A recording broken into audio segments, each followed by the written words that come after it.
에베소서 4장 1절입니다. 그러므로 주 안에서 갇힌 내가 너희를 권하노니 너희가 부르심을 받은 일에 합당하게 행하여.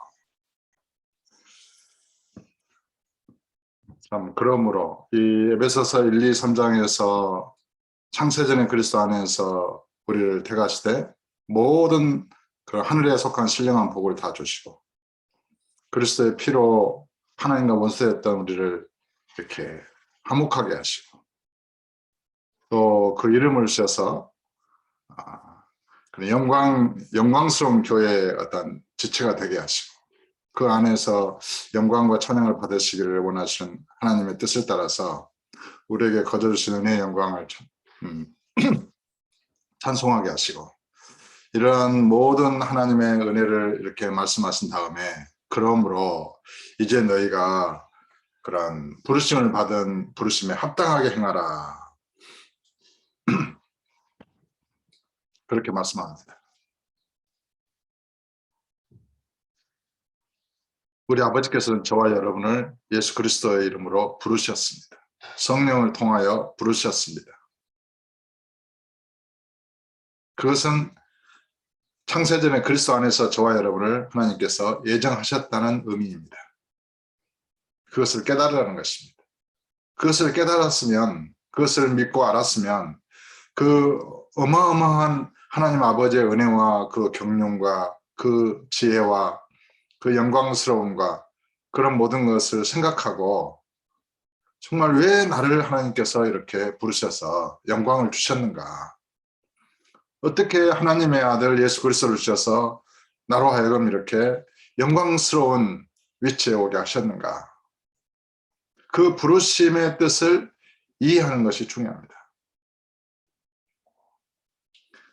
왜 그렇겠습니까? 그런 모든 은혜를 주셔서 이제는 아버지의 부르시는 그 뜻에 합당하게 행하도록 하기 위하여 그렇게 하신 것입니다. 은혜를 주셨는데 은혜를 발로 밟으면 어떻게 되겠습니까? 맑은 물을 주셨는데 그 맑은 물에다가 발을 씻어서 물을 못 먹게 만들면 어떻게 되겠습니까? 맑은 물을 주실 때는 그거를 마시고 기뻐하고 즐거워하고 건강한 삶을 살라는 것입니다. 푸른 풀을 주셨을 때는 그것을 잘 먹고 소화해서 건강하고 기쁘게 살라는 것입니다. 왜 이렇게 복음의 영광을 저와 여러분에게 주셨겠습니까?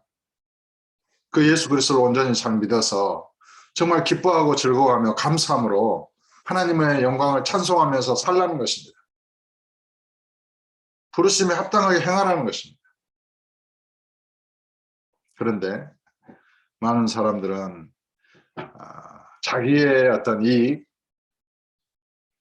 자기만을 생각하는 거예요. 자기를 부르신 하나님을 생각해야 되는데 결국 육신의 자기를 벗어나지 못하고 육신에 속한 자기 인생, 내 고민 들어주고 내 몸 아픈 거 해결해주고 내 문제 해결해주고 그러면은 그냥 만사 오케이예요.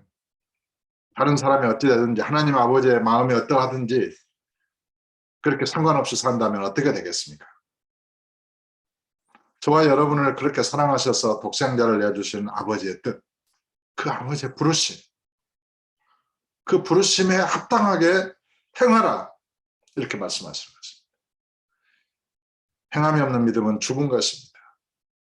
모든 은혜를 베풀었지만 그 은혜에 합당하게 우리가 행하지 않는다면 부르심에 합당하게 행한다는 것은 무엇입니까? 그 은혜를 알고 깨닫고 감사하고 정말 주님을 의지하여 믿음으로 사는 것입니다. 믿음대로 사랑하며 살고 용서하며 살고 그리스도의 복음을 전파하는 삶을 사는 것입니다. 이제 그 구체적인 내용은 4장 2절부터 이렇게 설명되어지고 있습니다. 그럼 다음 시간에 보겠습니다.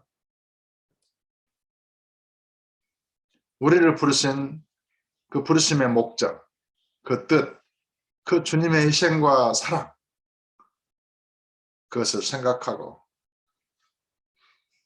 나에게 원하시는 아버지의 그런 부르시는 뜻, 그 뜻에 합당하게 생활하라는 것입니다.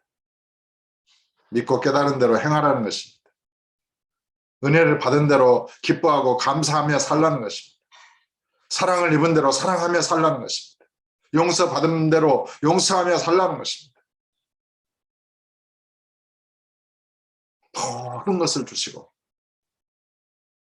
거저 주신 그 영광을 찬송하며 살라는 것입니다. 아무쪼록 저와 여러분을 부르셔서 독생자 예수 그리스도를 내어주시고 그를 믿게 하시고 그 예수님을 통하여서 모든 것을 허락하신 아버지의 그런 은혜와 사랑, 그런 부르심을 깨닫고 그 부르심에 합당하게 이렇게 생활하시는 저와 여러분 되시기를 예수 이름으로 간곡히 부탁합니다.